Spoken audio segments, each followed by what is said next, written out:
Hello all of you. PIB series में आप सभी का स्वागत है और आज हम लोग डिस्कस करने जा रहे हैं एक बहुत ही इंपॉर्टेंट प्रेस रिलीज। ये प्रेस रिलीज साल में एक बार आती है। क्यों? क्योंकि ये प्रेस रिलीज जो 15 अगस्त के दिन, इंडिपेंडेंस डे के दिन, पीएम साहब जो है हमारे, वो जो उन्होंने रेड फोर्ट पे खड़े होकर जो एड्रेस किया है, उससे संबंधित है कि उन्होंने जिस एड्रेस में कौन कौन सी चीजें बोली हैं। और एक तरह से कहें तो पीएम साहब ने अपना पूरा रिपोर्ट कार्ड, कच्चा चिट्ठा खोल के रख दिया है कि जब से उनका कार्यकाल आया है तब से देश ने कितनी ज्यादा तरक्की की, किन किन एरियाज में वो देश जो है, वो हमारा भारत देश वो बढ़ा है। अलग-अलग मिनिस्ट्रीज़, जैसे आप देख सकते हैं, ministry of commerce and industries हैं। इसके अलावा ministry of agriculture, farmer welfare, सब सारी की सारी मिनिस्ट्रीज़ जितनी हैं, 30-31 मिनिस्ट्रीज़ को उन्होंने अपने भाषण में उसको कवर किया है।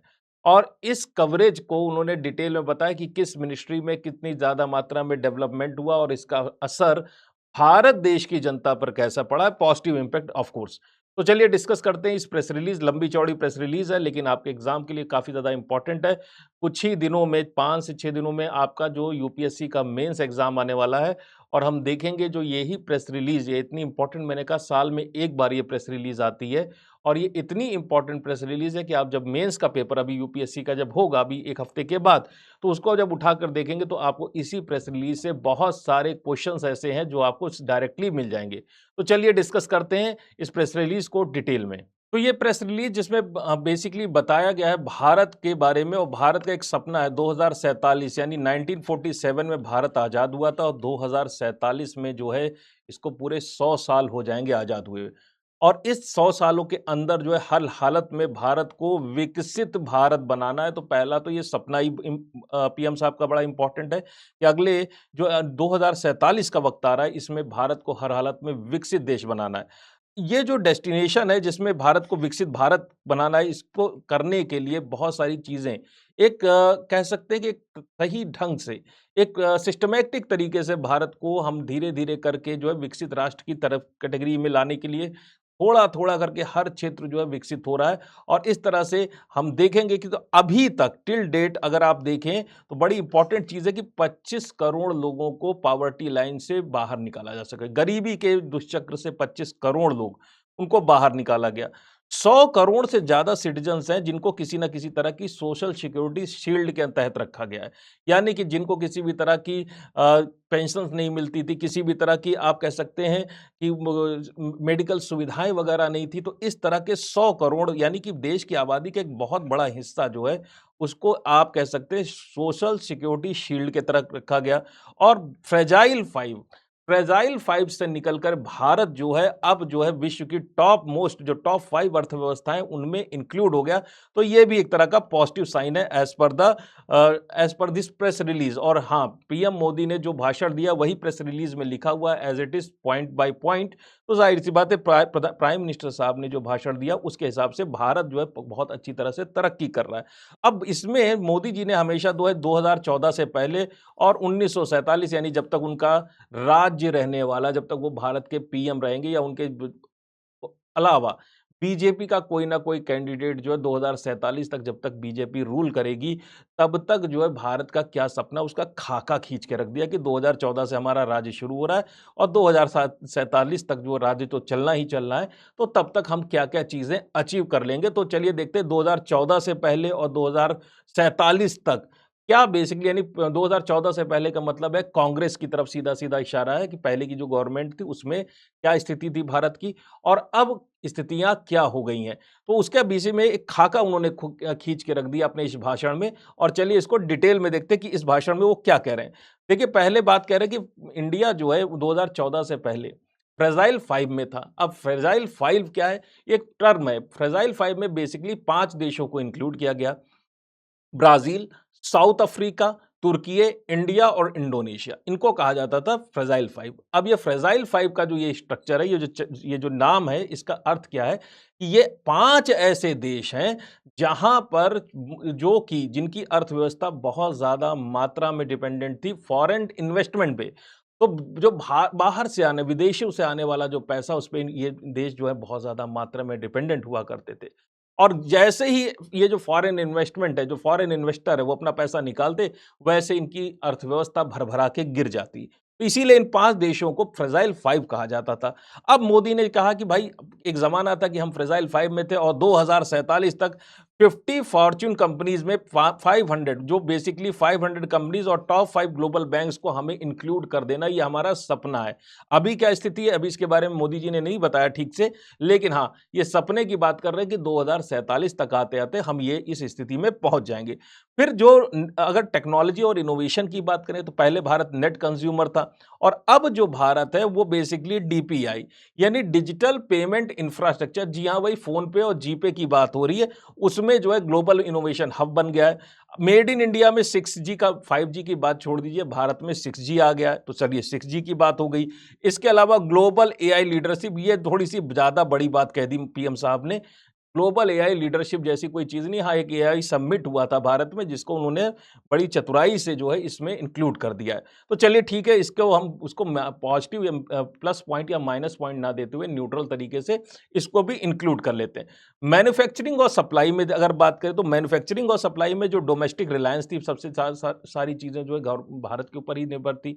अब जो है 2047 तक जो है इंडिया को ग्लोबल सप्लाई चेन का हब यानी चाइना को रिप्लेस करना है हमें 2047 तक। सपने तो बड़े अच्छे हैं और देखते हैं कि कितने पूरे होते हैं, वो तो आने वाला वक्त ही बताएगा। और अच्छी बात है, सपने देखने चाहिए और जीरो डिफेक्ट होना चाहिए। प्रिसीजन मैन्युफैक्चरिंग के बारे में बात कर रहे हैं मोदी साहब कि ये भी सारी चीजें इंक्लूड की जाएंगी 2047 होराइजन के लिए।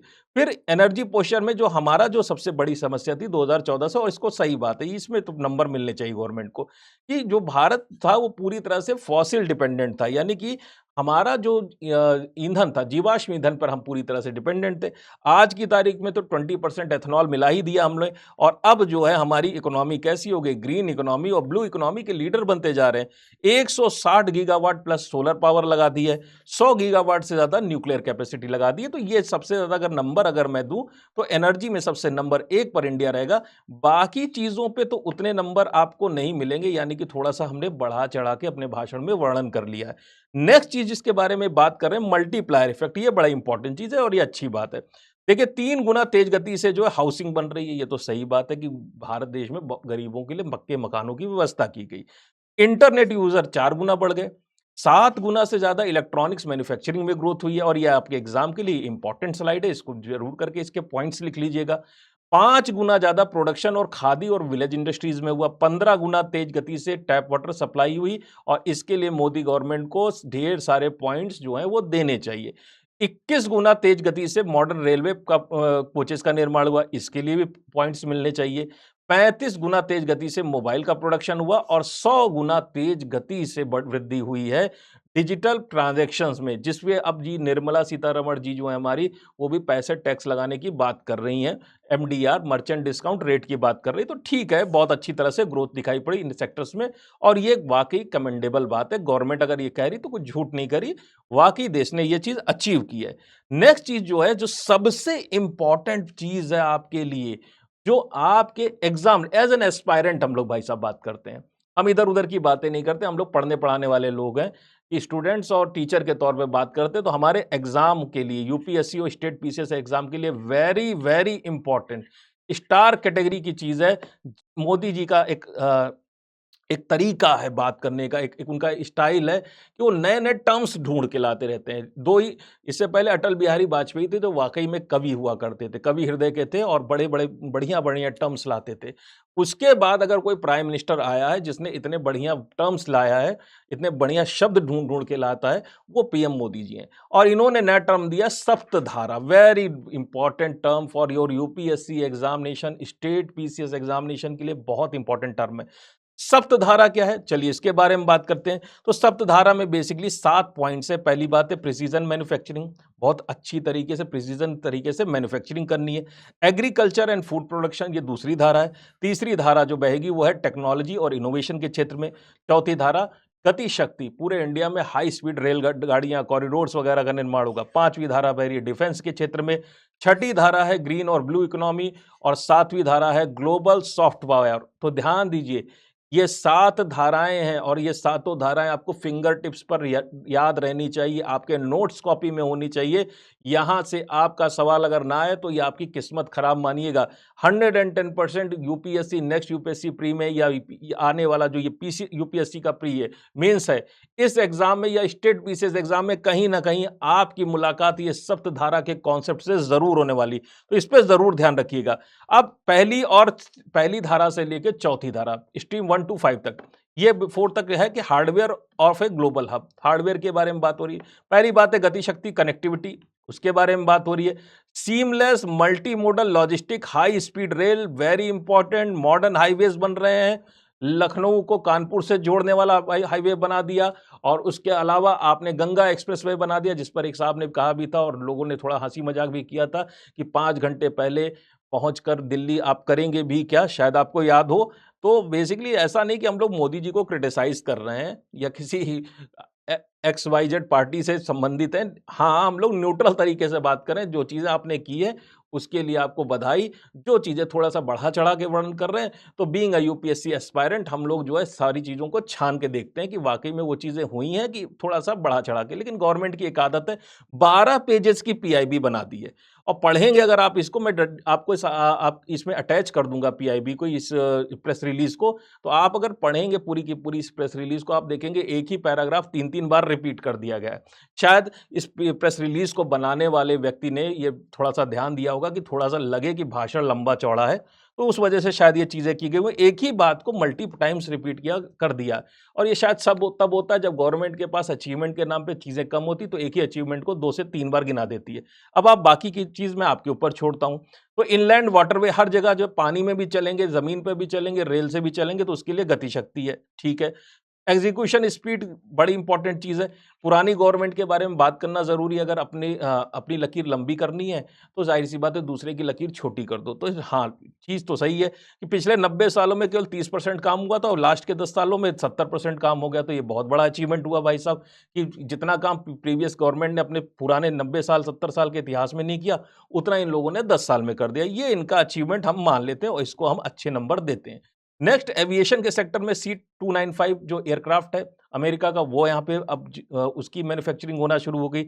ओवरहॉलिंग जैसे छोटे-मोटे काम जो है, जो कि भारत में नहीं होते थे, वो भी एयरक्राफ्ट्स की मेंटेनेंस वगैरह होना शुरू हो गई। तो इसको भी हम अच्छे नंबर देते हैं कि चलो ठीक है, ये भी एक काम ठीक-ठाक ढंग से इंडिया ने किया।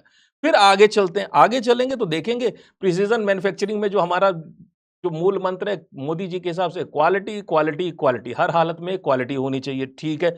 ज़ीरो डिफेक्ट, कोई भी कमी नहीं आना चाहिए। चाइना से कम्पीट करना है। अब ये हमारा क्या है, हमारा एस्पायरेशन है, हमारे मन की इच्छा है। अब हम कितना कर पाएँगे ये तो भविष्य ही बताएगा। चलिए इसको बाद में भी देखा जाएगा। Owning to entire value chain, पूरी वैल्यू चेन को ओन करना है, स्मॉलेस्ट कंपोनेंट से लेकर, यानी आपकी कार में लगा छोटा सा छोटा, जो बेसिकली आपकी कार का छोटा से छोटा पेज से लेकर बड़ा सा बड़ा इंजन और एयर कंडीशन सब इंडिया में मैन्युफैक्चर करेंगे। तो अभी तो ये पॉसिबल नहीं, लेकिन हाँ, हो सकता है आने वाले कुछ सालों में पॉसिबल हो जाए। और लेवरेजिंग FTA जो फ्री ट्रेड एग्रीमेंट है, ये इनके प्लस पॉइंट मैं इसको दूंगा। इसके लिए प्लस पॉइंट है कि 40 से ज्यादा कंट्रीज के साथ FTA यानी फ्री ट्रेड एग्रीमेंट कर दिया है। फायदे नुकसान क्या होंगे वो तो समय बताएगा। अभी तो ब्रिटेन के साथ भी हुआ था और देखते हैं कि उससे फायदा बेसिकली किस लेवल तक इंडिया की जनता को होता है। तो ये भी सारी चीजें, जितनी बात है, ये सब भविष्य की गर्त में है सारी चीजें। फिर आगे चलते हैं, और भी भाषण दिया है। 15 अगस्त का भाषण है, तो छोटा मोटा भाषण तो होगा नहीं, लंबा चौड़ा भाषण दिया गया है। तो फिर नेक्स्ट चीज जो बात करते हैं, सेमीकंडक्टर के रूप में क्षेत्र में सेल्फ रिलायंस, इसमें जितने भी नंबर दिए जाए कम है। अच्छे नंबर मिलने चाहिए इस गवर्नमेंट को, लेकिन समस्या यहां पर भी दिखाई पड़ती है। समस्या क्या, अभी हमने शुरुआत की है। वर्ल्ड जो है बहुत छोटे स्तर की चिप्स पे, बहुत हाई क्वालिटी की चिप्स पर डेवलप कर पहुंच गया है। बहुत सारे देश जो हैं, ताइवान है, USA, बहुत ज़्यादा हाई क्वालिटी की चिप्स बना रहा है, AI चिप्स बना रहा है। इंडिया ने अभी शुरुआत की, लेकिन कम से कम शुरुआत की है। तो इसलिए जो 3 सेमीकंडक्टर प्लांट लगा दिए गए, 5 से 8 नए सेमीकंडक्टर प्लांट जो है वो लगाए जाने वाले हैं और अगले 7 से 8 साल में। तो ये इसके लिए नंबर बिल्कुल मिलने चाहिए मौजूदा सरकार को। दूसरी चीज जिसके बारे में आप बात करते हैं कि exporting digital public infrastructure DPI, ये चीज ठीक है, अच्छी बात है कि भारत में फोन पे, जीपे बना और उसके बाद जो है उसको जो है हमने विदेश में भेज दिया, उसको हमने ट्रांसफर कर दिया और अब मेड इन इंडिया 6GB बना रहा है। इसके लिए भी 1 से 2 पॉइंट आपको दिए जा सकते हैं। रिसोर्स सिक्योरिटी में हम पूरी तरह से क्रिटिकल मिनरल्स पर विदेशों पर निर्भर हैं और अभी बनाया गया एक मिशन जिसका नाम है नेशनल क्रिटिकल मिशन और नेशनल क्रिटिकल मिशन में क्रिटिकल मिनरल कॉरिडोर का निर्माण किया जा रहा है। ये सारी चीजें की जा रही है। फायदा नुकसान क्या होगा, ये भी कौन सा टेंस है, फ्यूचर टेंस में। तो मोदी जी का भाषण जो है 2047 की बात करता है, ठीक है। 2047 फ्यूचर में आएगा तो भाषण की बहुत सारी चीजें प्रेजेंट टेंस और पास्ट टेंस में ना होकर के फ्यूचर टेंस में ही है। तो ये सारी चीजें अभी ये सब काम किया गया, इसका फायदा क्या होगा ये आने वाला भविष्य ही बताएगा। तो अभी हम इस पे बहुत ज्यादा नंबर नहीं देंगे। फिर नंबर नेक्स्ट पे चलते हैं, बहुत सही चीज है। स्ट्रीम नंबर 6, छठी धारा, जो सप्त धारा में छठी धारा है वो एनर्जी सेक्टर, और इस एनर्जी सेक्टर में लगभग मैं पूरे नंबर दूंगा। इस गवर्नमेंट को जितने नंबर दीजिए कम है, वाकई में काम किया है। पहली चीज, सोलर कैपेसिटी 2 गीगावाट से बढ़ा के 160 गीगावाट कर सके, 100% नंबर मिलने चाहिए। पीएम सूर्य घर, ये वाकई में अच्छी योजना है। हर घर के लगभग 50 लाख लोगों के घरों के ऊपर अब सोलर पावर लगा दी गई है। तो ये भी योजना बहुत ही बेहतरीन योजना है और इसके लिए भी जितने नंबर दिए जाए कम है। फिर है rapid grid and gas expansion, ये काम किया गया था जब पीएनजी है, पाइप गैस की सप्लाई 700 शहरों में की गई, अच्छे नंबर मिलेंगे। और जो ऐसे हाउस होल्ड जिनको बेसिकली ऐसी पीएनजी की सप्लाई है, उनकी संख्या 22 लाख से बढ़कर 1.75 करोड़, तो एक नंबर इसका भी मिलेगा। ये काम वाकई एनर्जी के सेक्टर में गवर्नमेंट ने काम किया है। नेक्स्ट चीज जो है जिसके में गवर्नमेंट को भर भर के नंबर मिलने चाहिए, वो चीज है शांति एक्ट। ये वेरी इंपॉर्टेंट है और गवर्नमेंट का वाकई अचीवमेंट, बहुत अच्छा अचीवमेंट है।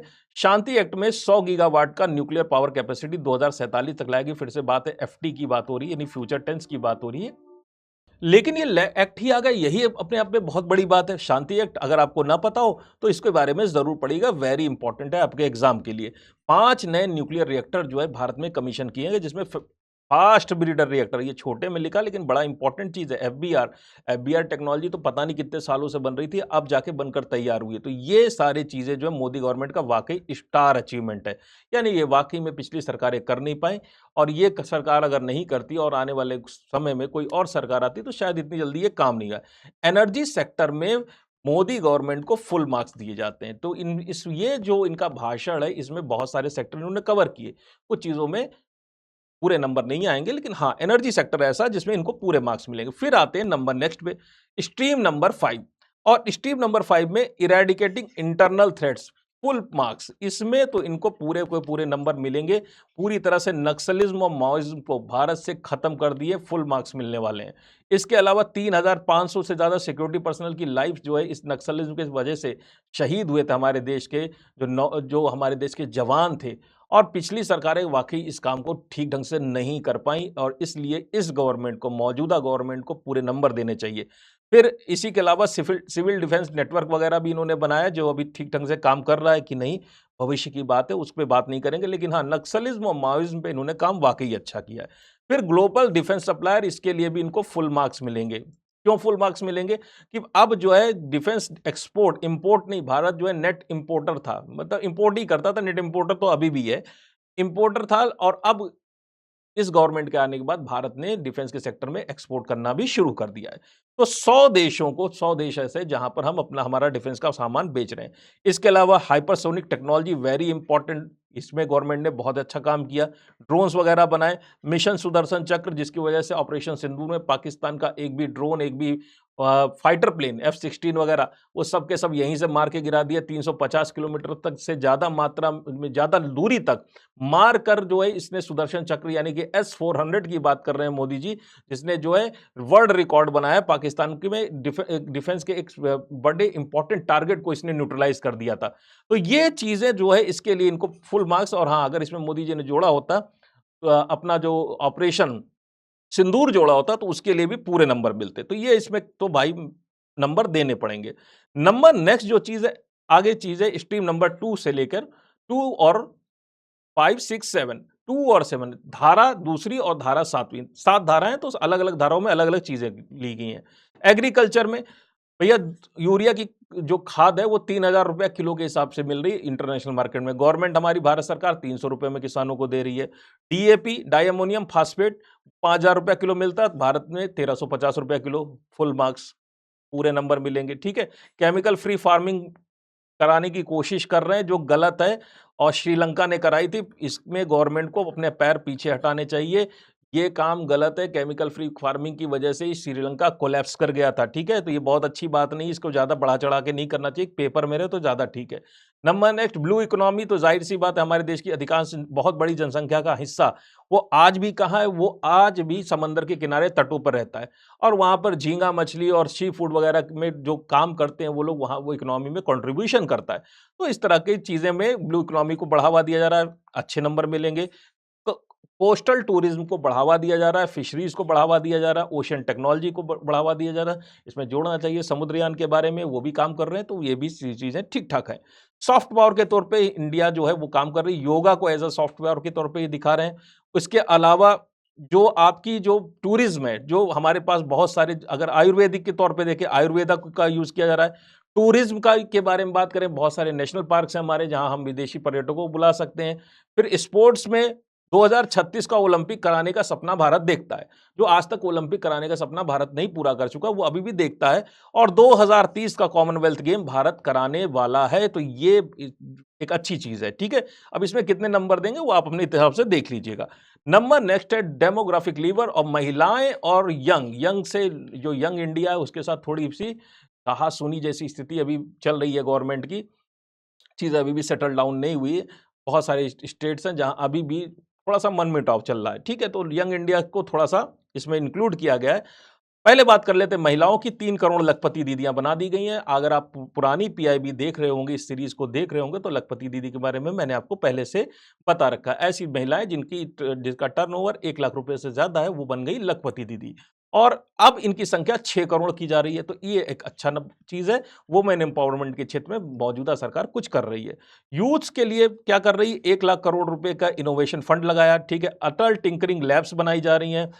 Free national coaching network, coaching mafia से मुक्ति दिलाने के लिए फ्री कोचिंग नेटवर्क बनाने की कोशिश की जा रही है। 1 करोड़ यूथ को एआई स्किल में ट्रेनिंग दी जा रही है। अब ये सारी चीजें गवर्नमेंट कर रही है, और इसमें कितने नंबर मिलेंगे ये आप अपने हिसाब से डिसाइड कर लीजिएगा। लेकिन हाँ, यूथ के लिए काफी कुछ कर रही। थोड़ा सा स्कूल कॉलेजेस की पढ़ाई लिखाई भी थोड़ी अच्छी कर देते तो उसमें थोड़े से नंबर और इनको मिल जाते। नंबर नेक्स्ट जो है आउटपुट में देखते हैं, तो आउटपुट में आप देखेंगे फ्यूलिंग इकोसिस्टम, हाँ 2.5 लाख से ज्यादा स्टार्टअप रजिस्टर हुए। ये अपना ये मोदी गवर्नमेंट ने कहा कि हमारा एक बहुत बड़ा अचीवमेंट है, ठीक है। ईज ऑफ डूइंग बिजनेस भी बढ़ा था इनके क्षेत्र में। हाँ, प्रेस फ्रीडम इंडेक्स पर आप बहस कर सकते हैं। Exploding the bio economy turnover from 60,000 crore 2014 से, बायो इकोनॉमी 2014 से पहले 60,000 करोड़ रुपए से कम थी। अब जो है 20 लाख करोड़ रुपए से ज्यादा हो गई। तो इसमें ठीक है, अच्छे नंबर मिलने चाहिए।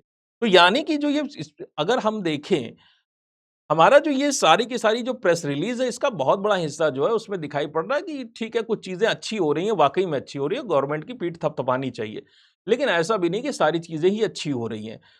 गवर्नमेंट जो है, डेमोक्रेसी में सवाल पूछने की क्षमता, सवाल पूछने का हक जो है जनता के पास होना चाहिए। ये बात बहुत इंपॉर्टेंट है, और जनता सवाल पूछे और उसका जवाब देश की गवर्नमेंट दे, ये भी बहुत ज्यादा जरूरी है। तो जो रिपोर्ट कार्ड सामने निकल कर आ रहा है, वो ठीक ठाक नंबरों से गवर्नमेंट पास होती हुई अभी तक तो दिखाई पड़ रही है, और भारत को विकसित भारत के क्षेत्र में आगे बढ़ाने के लिए ये काम ठीक ठाक होता हुआ दिख रहा है।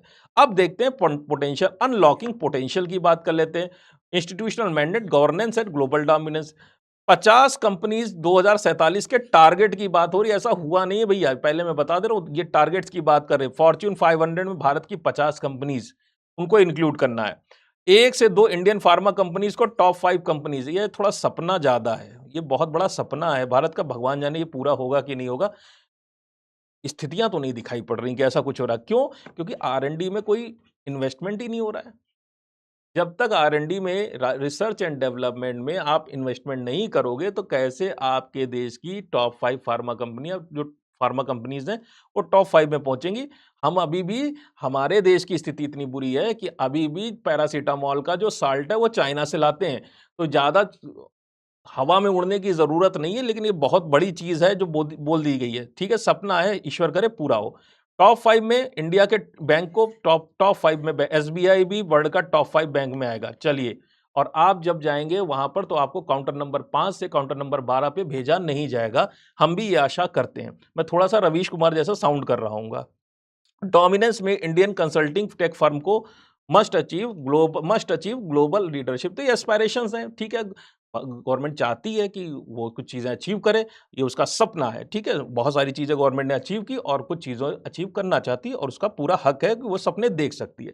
तो इस तरह से मोदी गवर्नमेंट ने पंच प्रण किए हैं, 7 धाराएं दिखा दी हैं और बहुत सारी चीज़ों में अपना वो दिखा रहे हैं कि हमने बहुत सारा मेजर अचीवमेंट किया है। बहुत सारी बातें वो प्रेजेंट टेंस में ना करके फ्यूचर टेंस में कर रहे हैं। इन सब चीज़ों से हमारा पॉलिटिकली कोई लेना-देना नहीं है। हमारा लेना-देना ये है कि भाई साहब ऐसी बात है कि इस बार जो भी कुछ ये काम आप कर रहे हैं, हमारे आने वाले एग्ज़ामिनेशन जो यूपीएससी का एग्ज़ामिनेशन हम देने वाले हैं, उसमें से कहाँ-कहाँ से क्वेश्चन वहाँ से आ सकते हैं। इतने भर से फिलहाल हमारा काम है क्योंकि हम स्टूडेंट हैं और इससे ज़्यादा हमें कुछ लेना-देना फिलहाल नहीं है। जब हम नागरिक की तरह बात करेंगे तब नागरिक की तरह बात की जाएगी। क्योंकि पीआईबी सीरीज़ पूरी तरह से एक तरह से हम कह सकते हैं एकेडमिक चैनल है, एकेडमिक ये सीरीज़ है, इसलिए हमारा ध्यान जो है पूरा यूपीएससी और स्टेट पीसीएस के एग्ज़ामिनेशन पे रहेगा। ठीक है? तो इसमें से जो-जो चीज़ें आपको मैंने बता रखी है जिसमें इम्पोर्टेंट और वेरी इम्पोर्टेंट लिखा है, गवर्नमेंट भी अपने दिल की गहराइयों से जानती है कि यही-यही चीज़ें उसने वाक़ई में अचीव की हैं। अगर वो गवर्नमेंट जानती तो यूपीएससी भी जानता होगा और यूपीएससी उन्हीं से क्वेश्चन बनाएगा। तो ज़्यादा हम करेंगे तो यूपीएससी ऐसा सवाल नहीं पूछेगा कि भैया बताओ कि वो कौन-सा साल होगा जब भारत जो है वो अपने टॉप 5 बैंकों में भारत के बैंक भी शामिल होंगे। ऐसा कौन-सा दिन आएगा तो आप कहोगे कि सर इस तरह के सवाल नहीं पूछे जाएँगे। जो अचीव कर लिया है वही पूछा जाएगा, जो अचीव करना है उसके सवाल होगा कि नहीं होगा, गवर्नमेंट बचेगी भी कि नहीं बचेगी, नेक्स्ट गवर्नमेंट आएगी कैसी रहेगी, ईश्वर जाने। तो जो अचीव हो चुका उस पे नज़र बनाए रखिए, वो आपके एग्ज़ाम के लिए इम्पोर्टेंट रहेगी। तो आपको ये पीआईबी सीरीज़ कैसी लगी? कमेंट करके ज़रूर बताइएगा और आपको भी स्वतंत्रता दिवस की हार्दिक शुभकामनाएँ। हम लोग लगातार तरक्की करते जा रहे हैं, स्वतंत्र हो रहे हैं। स्वतंत्रता का मतलब है कि जहाँ पर मन और मस्तिष्क भी स्वतंत्र हो, उसी को स्वतंत्रता पूर्ण रूप से स्वतंत्रता कहते हैं और इसीलिए मेरी तरफ से भी स्वतंत्रता दिवस की आपको लेट से ही सही लेकिन शुभकामनाएँ। तो आज के वीडियो लेक्चर में हम लोग यहीं तक मुलाकात करेंगे और फिर आपसे मिलेंगे नेक्स्ट वीडियो लेक्चर में। तब तक के लिए thank you all of you.